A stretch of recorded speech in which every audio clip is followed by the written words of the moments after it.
வலைக்கம்.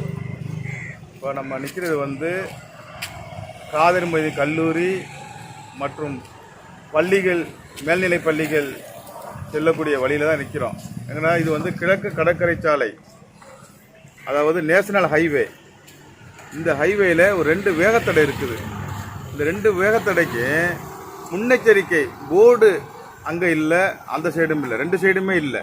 அதே போல் வரக்கூடிய வாகனங்களுக்கு ஒரு ஒயிட், அந்த வேகத்தடை வந்து வேகத்தடைக்கான ஒரு ஒயிட் வாஷு அல்லது ஒரு சிம்பிள் எதுவுமே இல்லை.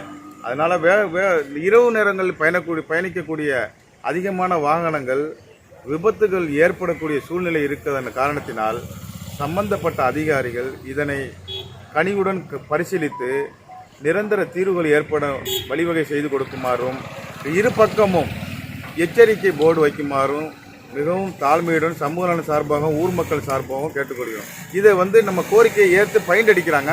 ஆனால் பைண்ட் வந்து நிரந்தரமாக இல்லை, அந்த சூழ்நிலை தான் நெருக்குது. அப்போ வந்து தம்பி, நீங்கள் எத்தனை வருஷம் ஆட்டோ ஓட்டுறா? நான் வந்து 7 வருஷம் ஓட்டுறேன். 7 வருஷம் ஓட்டுறேன். ஆனால் வந்து உனக்கு நீங்கள் பார்க்கக்கூடிய வழியில் வந்து வேகனம் விபத்து ஏற்பட வாய்ப்பு இருக்குது, நிறைய வாய்ப்புகள் இருக்குது. வண்டிகள்லாம் அதிகம் ஃபாஸ்ட்டாக வர்றாங்க, தெரிய மாட்டேங்குது. வண்டி ஜம்ப் பண்ணி விழுவுது. அப்புறம் நீங்களே பார்க்குறீங்களா? அது மாதிரி ஏற்படுது. கண்டிப்பாக இதை வந்து பரிசீலனை பண்ணி எல்லாம் கிளீன் பண்ணால் தான் சரியாக வரும். நிறைய உயிர்கள் இருக்கு, காலேஜ் பிள்ளைங்க போகுது, ஸ்கூல் பிள்ளைங்க போகுது, எல்லாமே வந்து சமூக அடிப்படை தான் நம்ம செய்கிறோம். அது வந்து நீங்கள் கவர்மெண்ட்டில் வந்து இதை செஞ்சு கிளீன் பண்ணால் நல்லது. அஸ்ஸலாமு அலைக்கும்.